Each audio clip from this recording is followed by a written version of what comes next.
Hey guys, welcome back to my channel. If you go under my community tab where I make posts, I just posted the NTI training link. The training is completely free. It's from the National Training Initiative for Adoption and Competency. It is to spread more adoption competency through the child welfare system, through professionals to make therapists more adoption competent.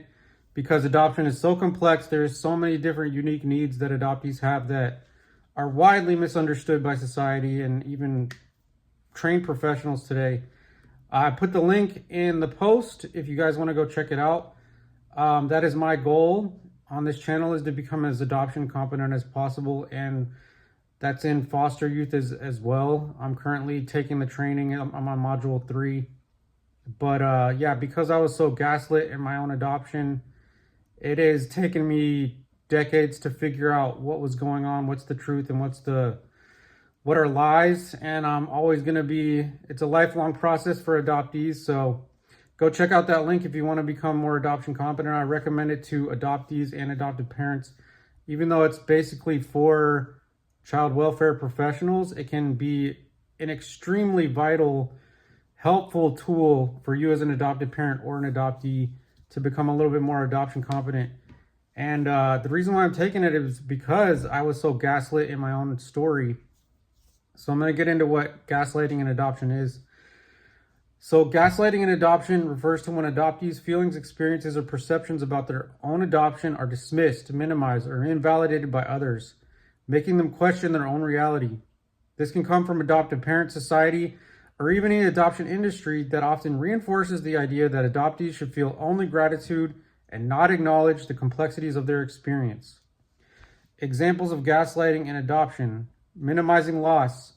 An example is, you didn't lose anything, your birth parents gave you a better life. An example of dismissing feelings is, you're just being dramatic, adoption isn't that big of a deal. An example of invalidating identity questions is, you're just like us, why do you need to find your birth family? An example of pushing gratitude on the adoptee is, you should be thankful you were adopted. Imagine how bad your life could have been.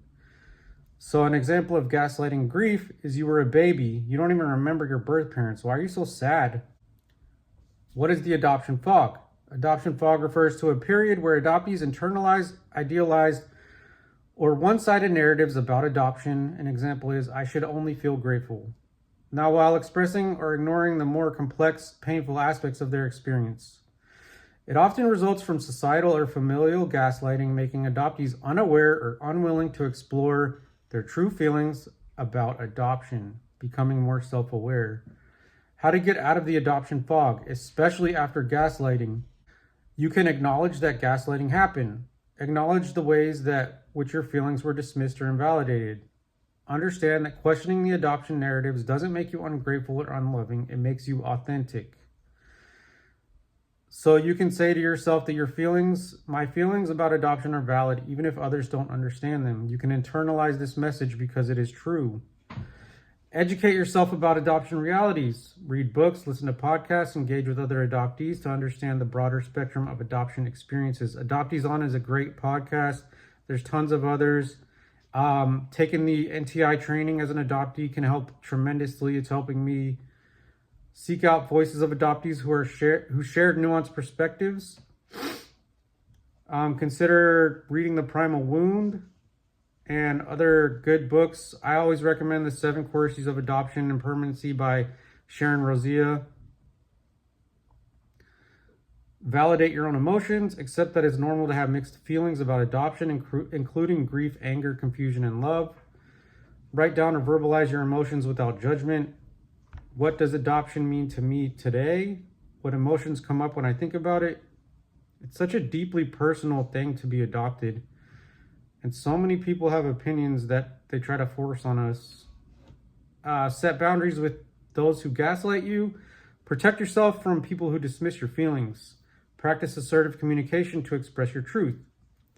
Example is, you can say, I appreciate your perspective, but this is my experience and I need you to respect how I feel. Limit interactions with individuals who refuse to validate your experience. Join a supportive community. Connect with other adoptees who've experienced gaslighting or are navigating the adoption fog.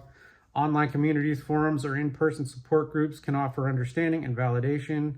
I know there's Adoptees Connect. That's a big one that's growing. You can research the hashtag Adoptee Voices on Instagram, and that will basically bring up a lot of adoptees speaking out. Explore therapy with a trauma-informed, adoptee competent therapist. This will be in the description below.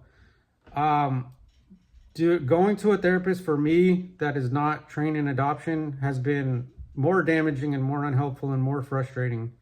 So finding an adoption competent therapist is vital to talking about your adoption experience. Focus on unpacking feelings of guilt, shame, and self-doubt that may have resulted from being gaslit. Reclaim your narrative. Recognize that your story is yours alone to tell. You don't owe anyone for a happy or grateful version of it.